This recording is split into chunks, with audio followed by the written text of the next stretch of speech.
Hi friends, this is Pradeep Devasari. Welcome to our channel. Friends, ఈరోజు ఎన్టీఆర్ గారి జయంతి సందర్భంగా మాణిక్రావు గారు ఉన్నారు. సో ఆయనతో మాట్లాడదాం. నమస్తే సార్. నమస్తే బ్రదర్.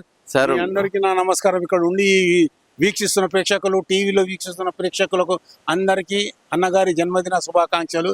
చెప్పండి బ్రదర్, ఏమంటారు? ఈ సందర్భంగా మీరు ఎన్టీఆర్ గారు కలిసి పంచుకున్న ఏదన్నా సన్నివేశాల గురించి, ఏదైనా మీ మనసుకు హద్దుకునే సన్నివేశాలు ఒకసారి ఫోటో చూపిస్తాను. చిన్నప్పుడు 83లో అన్నగారు నాకు అవార్డు ఇచ్చిన ఫోటో చూపిస్తాను.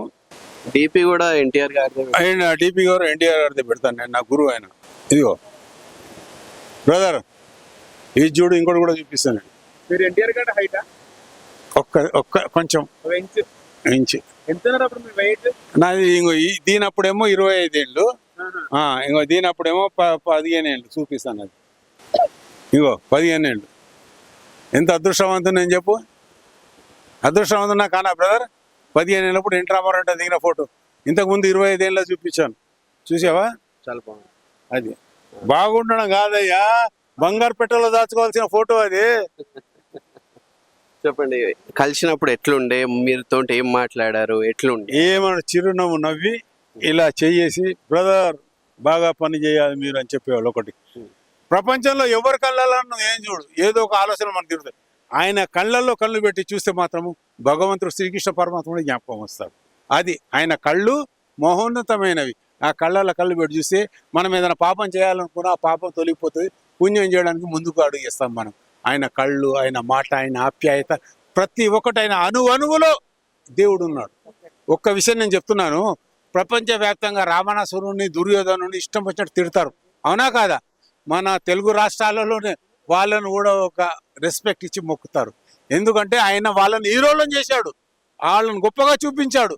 వాళ్ళు కూడా మనుషులే, వాళ్ళు మంచి చేశారు. కానీ వాళ్ళను సందర్భంగా ప్రకృతి వల్ల మరియు కొంతమంది చేష్టల వల్ల విలన్గా మారవలసి వచ్చింది అన్నట్టుగా చూపించాడు అన్న. ఇది ఏదైనా సరే, మన ముందు ఒక అన్యాయం జరుగుతుంటే మనం చూసుకోకుండా కొడతాం. కొట్టిన తర్వాత వాడు మంచోడు అని తెలిస్తే మనం బాధపడతాం. కానీ ఆ పూటకైతే మనం హీరో అవుతాం, తర్వాత విలన్ చేస్తారు మనం. ఇది కూడా అంతే. ఆ దుర్యోధనుడు వాళ్ళ విజయం సాధించడానికి పాండవులను సతాయించాడు. ఒకటి, శ్రీకృష్ణ పరమాత్మ చెప్పాడు కదా, ఇది ఎవరు చేసింది కాదు, నేను చేపించింది నా వల్లనని. అది కూడా అంతే, ఇది కూడా అంతే. ఆయన ఏ వేషం వేసినా మాకు దైవాంశ సంభూతుడే, యుగ పురుషుడే. మీతో హ్యాపీ ఉన్న ఎన్టీఆర్ గారి మూమెంట్ ఏంటి? నాతో హ్యాపీగా ఉండదు, అందరితో హ్యాపీగా ఉండదు. నన్ను సోదరుడు అని చెప్పేసి పిలిచి రామదండు అని మాకు పదవి ఇచ్చి మమ్మల్ని అందరినీ ఆయన ఆప్యాయతను పిలిచి లంచ్ టైంలో రామకృష్ణ స్టూడియోస్లో ఒక 100-200 మంది యూత్కు భోజన సదుపాయాలు ఉండేటివి. ఏం బ్రదర్, ఇప్పటి వరకు మీరంతా అలసిపోయారు, పబ్లిసిటీ చేసి వచ్చారు, ఇక మీరు భోంచేయాలి రండి అని చెప్పి అందరినీ భోజనశాలకు తీసుకెళ్ళి అందరు భోంచేస్తుంటే చూసి ఇలా ఆశీర్వదించి ఆయన బయటకు వచ్చేవాళ్ళు. అది కాబట్టి ఆయన మంచి చెడులు అన్ని కార్యకర్తలు చూసుకునేవాళ్ళు. ఈరోజు చంద్రబాబు నాయుడు కూడా అలాగే ఆయన ఫాలో అవుతున్నారు, లోకేష్ బాబు ఫాలో అవుతున్నాడు.